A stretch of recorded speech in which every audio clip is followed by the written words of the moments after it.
The following program is suitable for general audience of any age.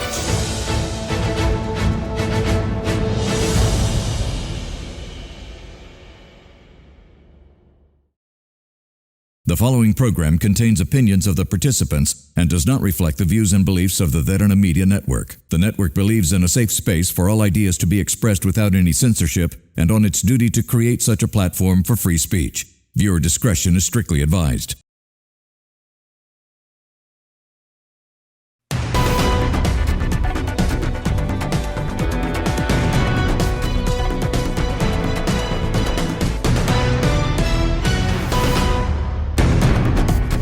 Hello and welcome to TPS, the public square where we discuss about the most relevant and pressing conversations that shape the political landscape of Sri Lanka.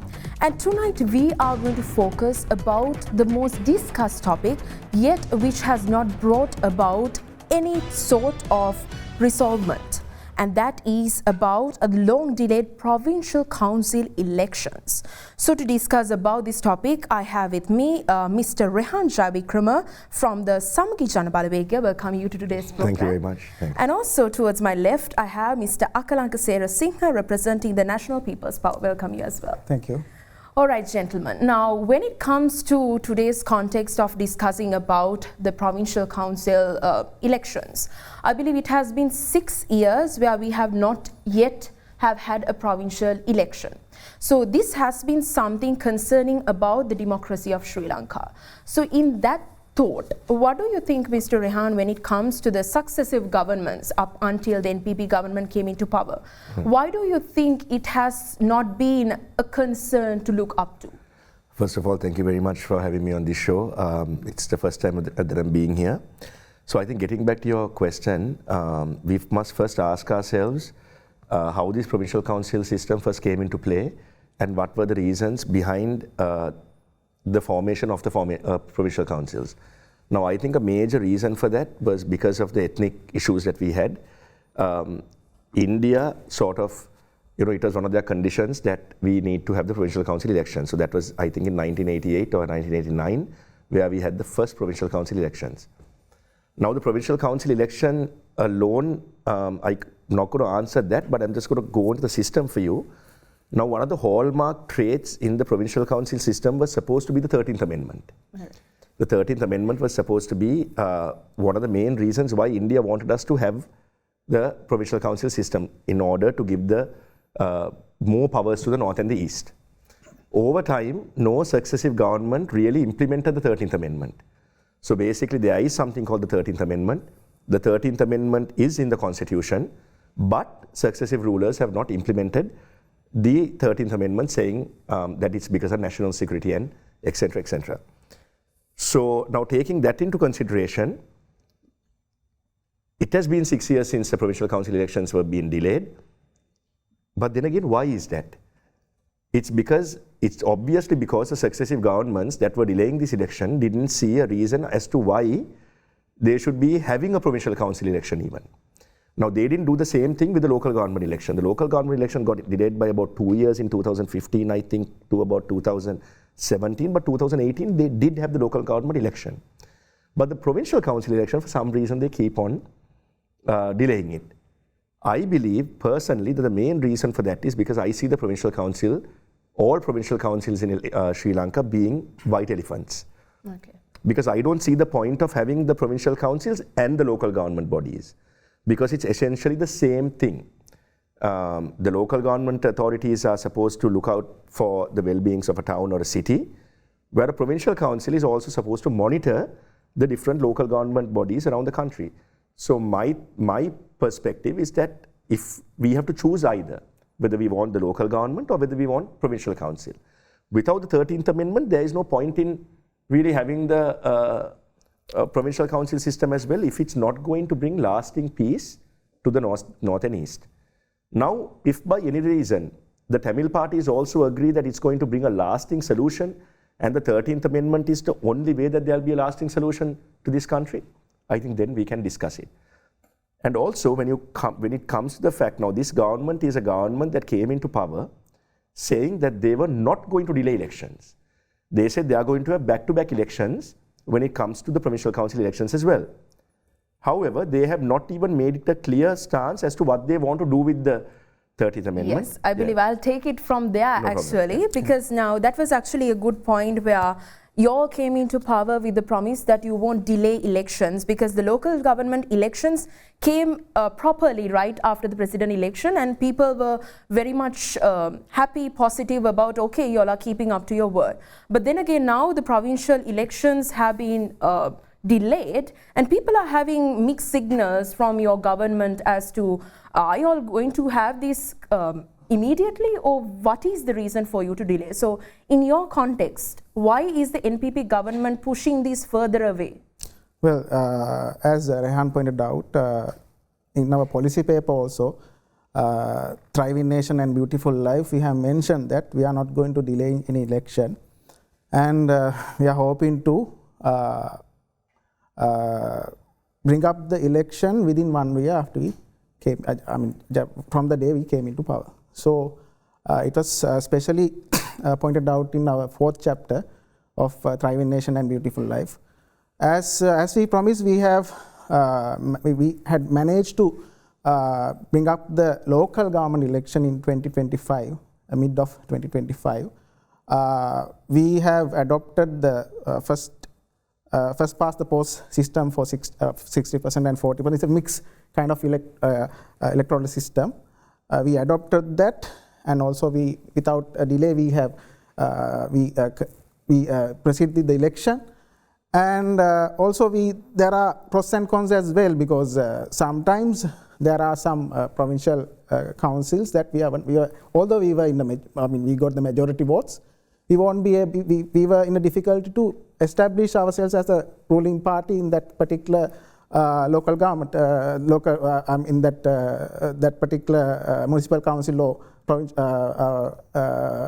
Pradeshi Sabha, that local government unit.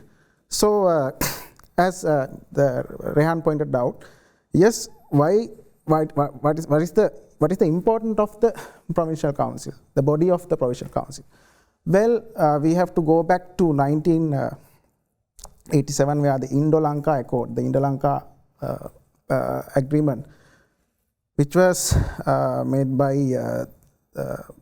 the Honorable President, the then President Jayawickrema, with then Indian President Rajiv Gandhi. We had an ethnic conflict. We had an ethnic conflict, and we had a civil war. Since 1979, and also in 1983 we had we were not in a good position as a country, and also because of those backlashes and because of those reasons, India want to interfere to our politics. So I believe that it's a forceful representation by India that they have engaged bilateral agreement with the Sri Lankan government, and what they expect to reduce the tense between the ethnic communities, the Sinhalese and Tamil communities. So basically the provincial council body was introduced through 1888 through 13th Amendment to the Constitution 1987 to reduce that ethnic conflict and tension with the Tamils and Sinhalese at that time. All right, Mr. Akalanka. So now in that context, since you told about a historical background in terms of that, now how do you feel, are you referring that the provincial council elections is not really mandatory in the given context, because you were emphasizing how it came into prominence because of the ethnic conflicts? But then again, at present, gratefully, we don't have it as per view. So in that context, your NPP government, are you all aligning with this concept, and that's why you all are delaying it? No, yeah, this is the thing now. After, the provincial council elections came into place after the enactment of Provincial Council Election Act number 2, 1888. And the first election which was held on 1989, as Rehan pointed out. So why does this body, the particular body was introduced? To reduce the conflict and also the tension between the two main nationals, Sinhalese and Tamils. But yeah, somehow Sri Lankan government managed to eradicate the terrorism in 2009. But I mean, can we say that the tension and those differences between the Sinhalese and Tamils had been, diluted, or that gap has been reduced? No, because we have to find that also, and also there's a technical difficulty as well. In 2017, the second amendment to the Provincial Council Act was enacted. And it was proposed as a local government election, that the proposal was to hold a mixed electoral system, like first past the post in 60% and 40% of proportional representation. So although we were successful as a government to hold the local government election, there's a legal barrier to continue with the provincial council election, which is because the delimitation. So we are in a difficulty to give a proper parameters, certain specific parameters to the, there are 9 provincial councils. So that issue was there. That issue arises in 2017 as well. That is the very reason, still since 2018, the provincial council was dissolved, and still there was no election. So we are working on that. All right. So I think you mentioned about the delimitation process. Now, this has been something, Mr. Rehan, that the government has putting forward in terms of the reasoning as to why they are delaying the provincial council elections, because they are speaking about the delimitation, but then again, that's coming to the forefront. But then again, recently in the parliament, Minister Vijitha Herath mentioned that they are planning to have the provincial council elections in 2026, but without a timeline. So do you think these are all politically motivated, without any timelines, without any structure? One of the biggest mistakes that the Yahapalana government made during that time was delaying the local government election, because they tried to adopt a system that they thought would favor them, but it was a distorted system, and that's why there was a distorted result this time. But then again, that is also the same thing that the NPP government is now doing.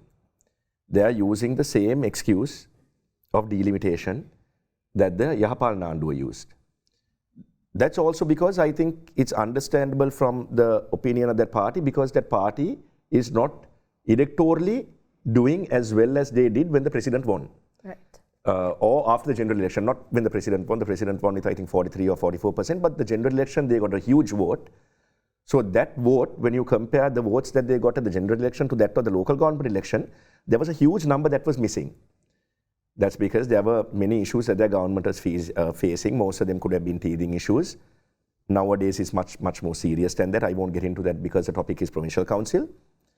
But this government is using that same tactic. But what they don't understand is that they need to give a clear guideline to the politicians who are willing to contest the provincial councils, whether they are going to have this election or not.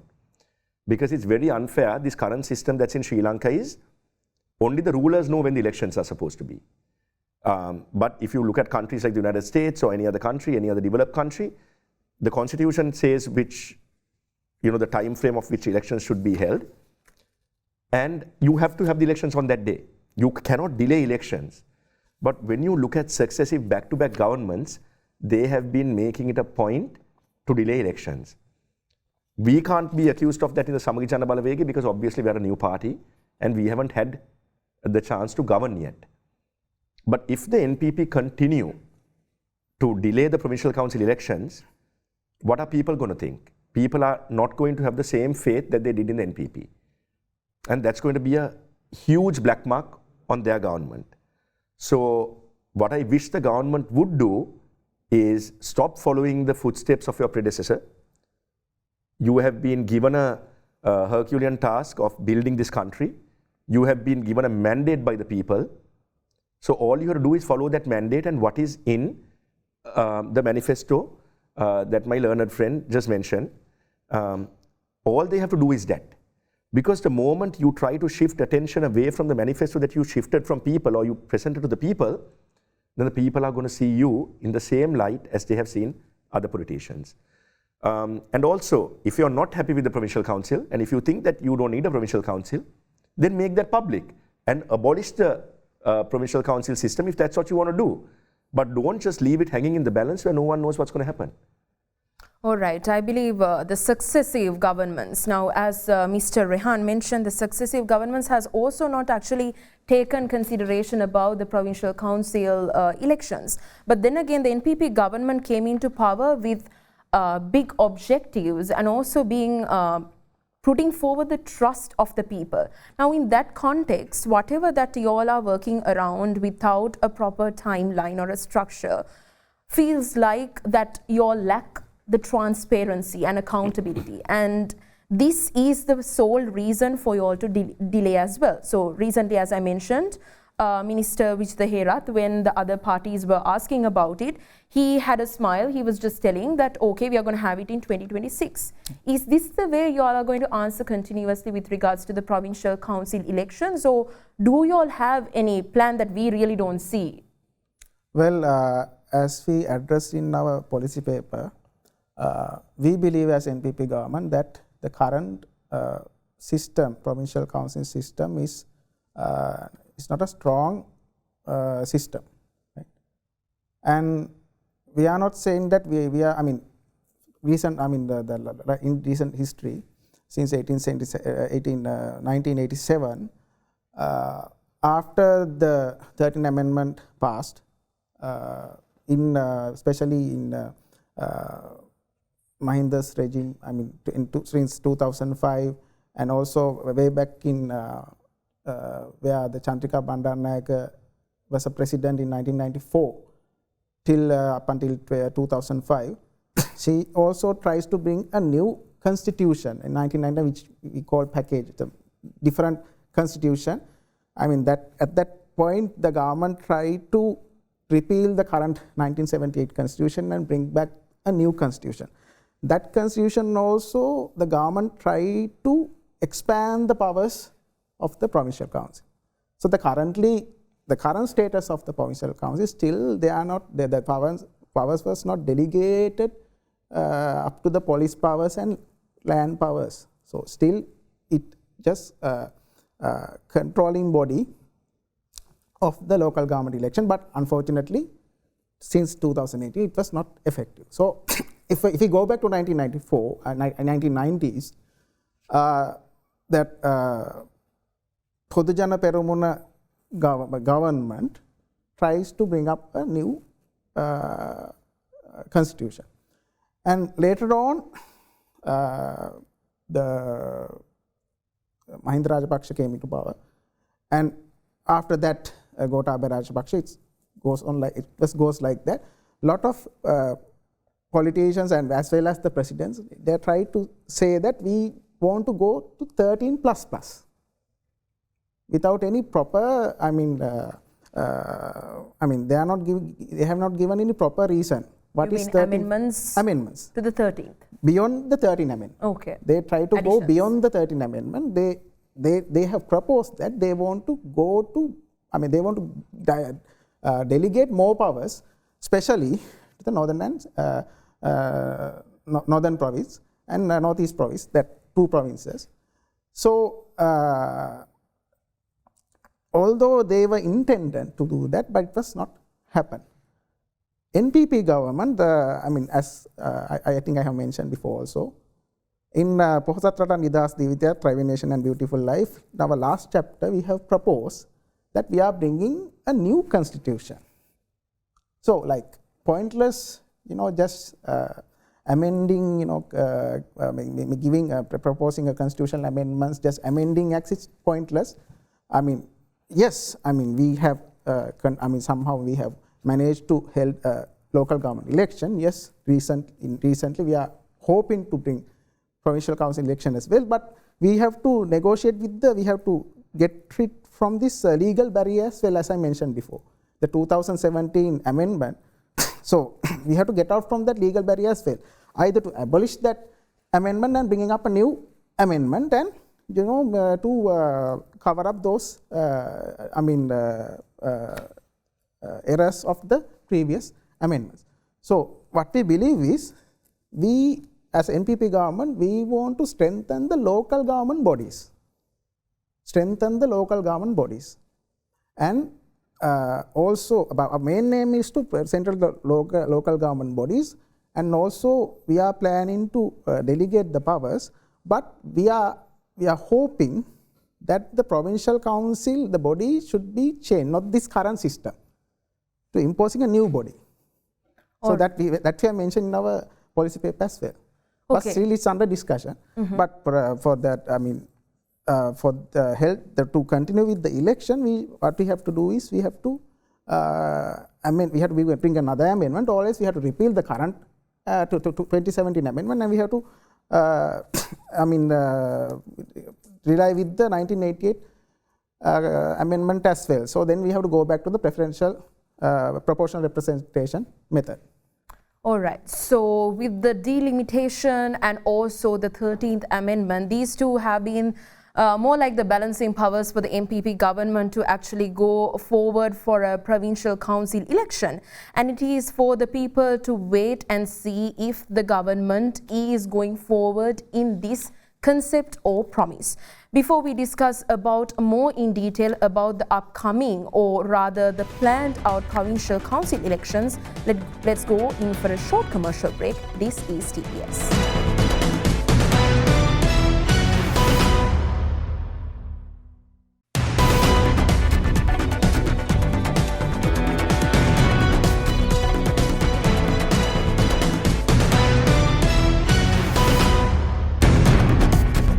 Hello and welcome back to TPS, the public square of other Derana news channel. So we were discussing about the provincial council elections and how it has been a continuous talk of the town with recent news and everything about it. But then again, something that I want to ask from you, Mr. Rehan, is, now we were talking about how it is been a situation with the NPP government postponing and the successive governments likewise. But then again, it has a fair share in terms of the democracy, the people as well, what we perceive, what we see and understand. So do you think this delay, this continuous dilemma that we all have in terms of having a provincial council election is costing us in terms of the democracy of Sri Lanka? It absolutely is, and it's actually taking us like a few steps backwards. Because like I said, people voted for a change. And their party, the NPP government, is what promised that change. So the more they delay, because like I said, this is in the Constitution. This is an election that's in the Constitution. This is an election that's in the Elections Commission criteria for which elections to have. So all this is there. The budget will allocate money for it. So this is basically an existing people's franchise. So how can you deliberately try to take this away from the people? You can't do that. That's why I said earlier, if they're going to have it, they should have it. If they're not going to have it, they should abolish it. But this whole talk about delimitation and all these legal standpoints is the same rhetoric and the same arguments that the Yahapalan regime used. And they were very vocal. The NPP was very vocal about the delaying of elections. They said that if they ever come into power, that there won't be a delay in elections. So the people are smarter now. The people are thinking a lot more now. It's because of the people, the fact that they think is why the votes that they received, the NPP government received in the general election was reduced at the local government election. So the more that they are going to take away the people's franchise, the more people are going to get annoyed. And if at the same time they don't manage the cost of living, now that's when issues are going to start. Because everything is going to get built up. The delaying of the elections, the cost of living, all that will build up. That is exactly what happened during the Aragale. So this may not be one reason why people get on the street, but this may be some of the reasons that one of the reasons that they get on the street. Right, that's very true. Actually, I have a counter question to that for you, Mr. Akalanka. Now, is this delay due to a reason where, now when it comes to the presidential election, to the local government election, obviously as he mentioned, there was a huge drop in terms of the voter turnout, and also the percentages that you have got. Now, is that the reason why you all are delaying these provincial council elections, because it's not going to benefit you all, or do you have a feeling that people have lost their faith towards you, so having a provincial council will just work around the same way? No, that's what you are saying is clearly wrong. It's not that. All right. Just after the the election, the presidential election, after the Anukumar Disanayake elected as a president, we held 2 elections. First of all, the general election, and just after 6 months, we had managed to bring up, and we have to bring up and conclude the local government elections as well. So we have not delayed with the elections. The problem is we should address properly with the issue, the distorted system, as Rehan mentioned. Yes, we held the election of local government election with a distorted electoral system. We have to agree upon that. So there are a lot of tension, lot of issues in, especially of the urban council, Colombo urban council, how to, we have all tried hard to establish the power. And also in the Pradeshi Sabhas. Although the NPP got majority, they were not in a position to, they established their power. So because of that, as Rehan mentioned, the distorted system. So we are not the, we as a government, we had not been that system. So the system was brought in during the Yahapalena regime in 2017. So we have to, we can't delay the election. So we have to act upon, what we got. We have to act, with our laws as well. So we didn't have enough time to, amend the election, because we have people was asking for an election also, and we have to go forward with the mixed electoral system, the first in first post, and the proportional representation system, the 60% to it's the first in first post system, and the 40% to proportional representation system. So but the problem is that, as I mentioned before, the delimitation issue is there. So the boundaries are not, earlier in 2018, the parliament has rejected that amendment. When the Yahapalena government tried to held the election, the parliament itself rejected because of the issues of that delimitation. So we have to abolish, my personal opinion is we should abolish that particular amendment, we have to bring up a new amendment. All right, so a counter follow-up question now. You mentioned that we need to do this and we need to work around with the delimitation process and all. But why this has not been done yet? That is the question that all people, the citizens, ask as well. Why it is something that you all understand and you've seen as an issue, but why this has not been addressed? Well, we have given a time frame in our policy paper as well, that we are holding, we are not delaying election, and we are planning to bring up the election within 1 year. But there are some because of some technical issues, especially now we have to think whether we should go with this distorted electoral system, the 60-40%, distorted mixed system rather. All right, so let's get actually Mr. Rehan's opinion about it. What do you think about it? My point was, based on what he said that the local government elections were distorted. Yeah. And if I remember correctly, the NPP government, not the NPP government, the NPP opposition, I don't know what, I think their stance against the local government election was that they were against that particular system. Okay. So my question is, why did they have the election again with that distorted system that they opposed? Yeah. Because they have 159 MPs, and to pass legislation in parliament is very easy now. But how many legislations have they passed to this day? Very little. Now I'll just give you an example. When you look at the Proceeds of Crime Bill, it's not something that their government came up with. It was drafted by Minister Vijaydas Rajapaksa. Right? Now I'm going to ask you a very pertinent question as well. Now when you look at all this, did you know that the Witness Protection Authority has not been established since 2000, has not been reconstituted since September? Mr. Akalanka, do you have any response with regards to this that was brought out because by Mr. Suhada Gamalat was heading, the term of the Witness Protection Authority is 3 months, 3 years. That ran out in September. And to this day, they have not appointed a new committee. So so the reason I'm using that as an example is because these are all delaying tactics. The RTI Commission didn't have a chairman for 6 months. Now the Witness Protection Authority does not exist. So people can't write and they can't ask for any police protection or anything if they are credible witnesses because there is no such commission.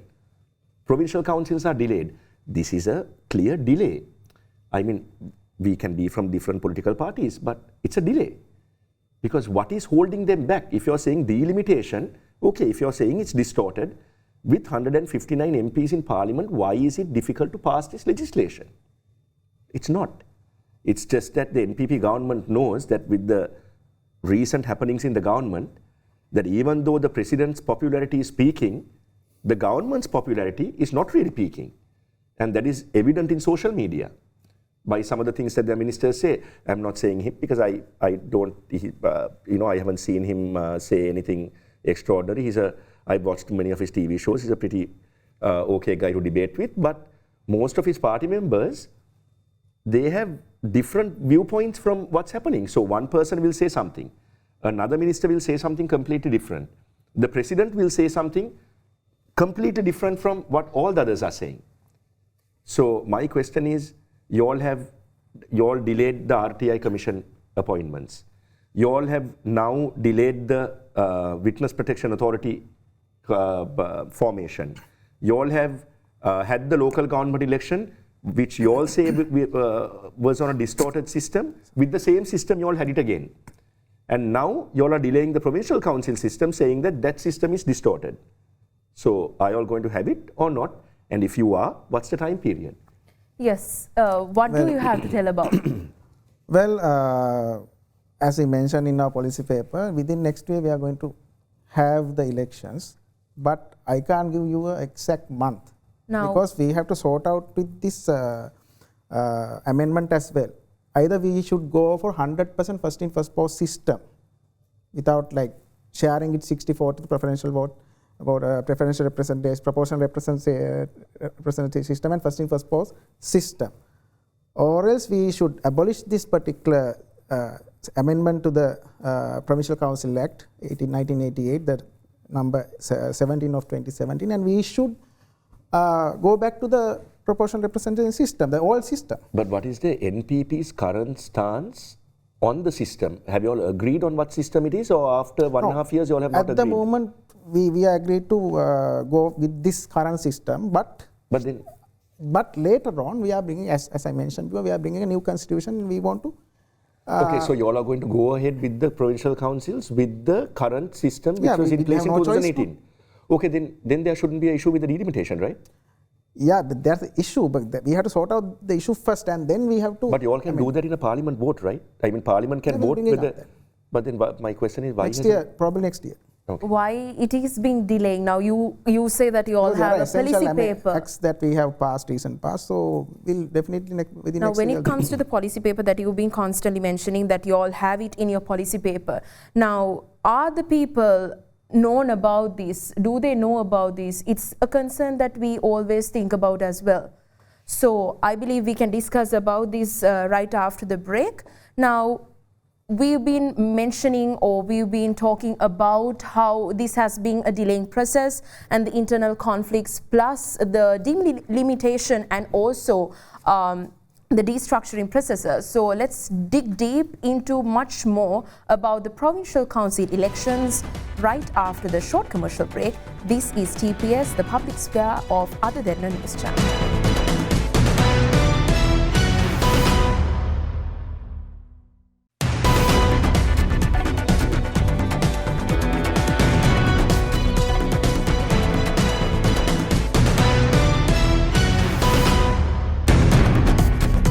Welcome back to TPS, the public square of other Derana news channel. We were discussing about the delay of the provincial council elections, and now something that actually the Prime Minister Narendra Modi from India itself was mentioning about the Sri Lanka's urge that they should go for a provincial council election. Now, why would another country remind us about this kind of an internal situation?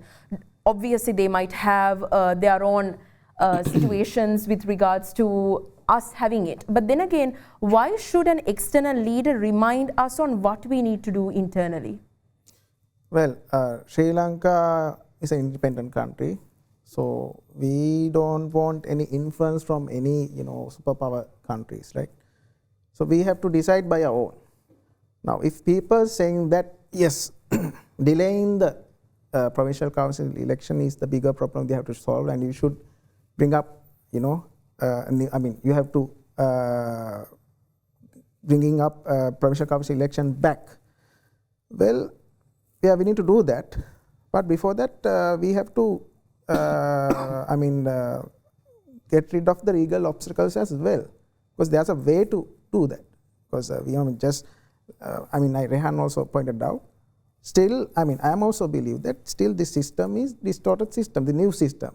I'm not talking about the electoral system which related with the general election. The local government system, the electoral system we have used, which is distorted. And there are a lot of examples that why that the very reason that what I'm saying.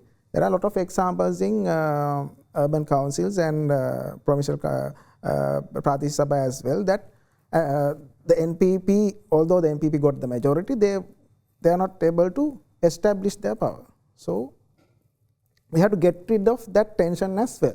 So let's say that tomorrow we are going to, we have decided to held the election, proceed with the election, provincial council election. Same issue arise. Same tension comes, no? You have to deal with 9 provinces. And why does this provincial council bodies introduce? Because to dilute the tension of so get rid of the tension of the 2 nationals, Tamils and Sinhalese. Muslims, they are not concerned about that. That's the main reason. And also it related with only 2 provinces, North and East. North and East. All right. So other 7, Rehan also correctly pointed out that current system is a white elephant. So we have to bring a new, through new constitution, we have to create new bodies as well. Especially we have to give more powers to the local governments. So that's what we have mentioned in our policy paper as well. Okay, so do you agree with the fact that local government is far more important than provincial council, or this should be equally given importance? Because now after 2000, after so many years, in 2025 we are coming into a conclusion, okay, local government is very important and provincial council let this disregard. Yeah. Is it practical? No, so right now they must have the provincial council election because the provincial council elections is not abolished. Yeah. So it's something that's in the constitution that we must have. Yeah. But then when you look at local government elections and when you look at the local government authorities, what I was saying was that the provincial council system is a white elephant, not because that system is a white elephant, because there are local government authorities in play. And it's counterproductive. It's counterproductive to have 2 bodies running the same functions. So that's why I said the government should decide whether they are going to strengthen local government bodies and abolish the provincial council election, abolish the provincial council system, or whether they are going to abolish the local government system and have a provincial system. It has to be one or the other. But right now it's of paramount importance that they have the election, because, or something else that they could do is they could even go in for a referendum after this election.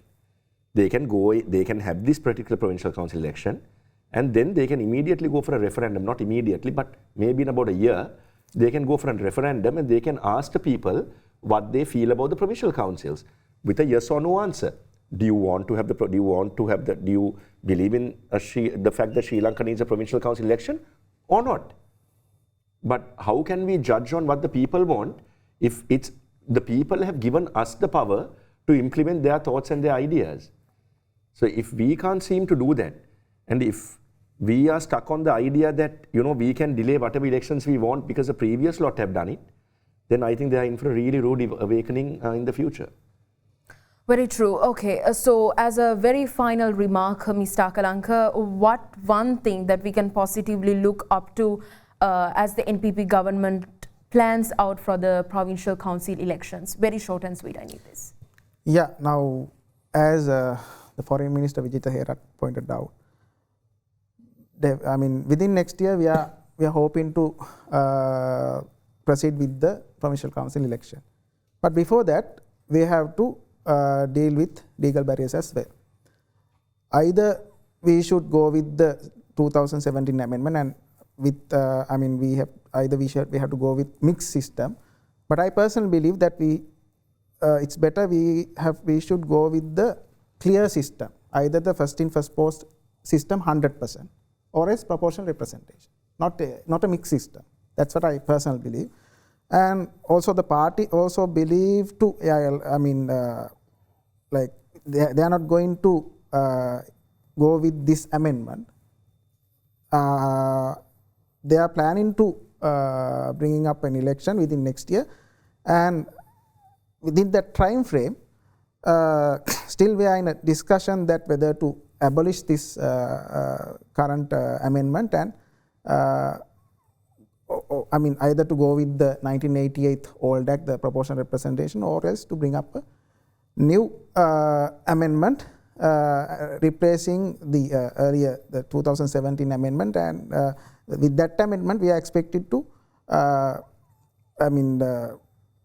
cover up the weaker points that get rid of the weaker points of the 2017 amendment, and we have to bring up firm amendment for that. But our goal is not only bringing a new amendment. So our goal is to bring up a new constitution. So we have mentioned that in our Thriving Nation and Beautiful Life policy paper as well. So we are hoping to bringing up it by another 3-4 years, especially within the last part of the end of our first term of our government, because we have to.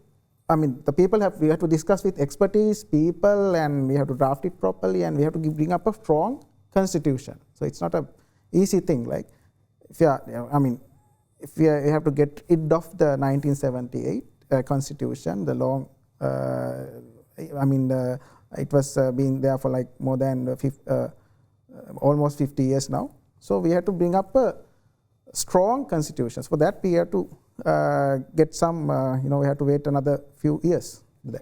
All right, thank you so much, Mr. Akalanka. Fingers crossed that the NPP government will do what they say in terms of the policy paper, the bringing about the amendment and the constitution whatsoever. Then again, the people are looking forward to the provincial council elections, because that's what has been told immediately as well. I want to thank Mr. Rehan Jayawickrema. Thank you so much for joining today's program, and as well Mr. Akalanka Serasinghe. Thank you so much as well. So do not forget to send your feedback to our email address feedback.adncenglish@derana.lk or WhatsApp at 076-8057-933. We will see you again with another episode where we discuss about the most relevant and pressing conversations of the political landscape of Sri Lanka. This is TPS, the public square of Derana News Channel.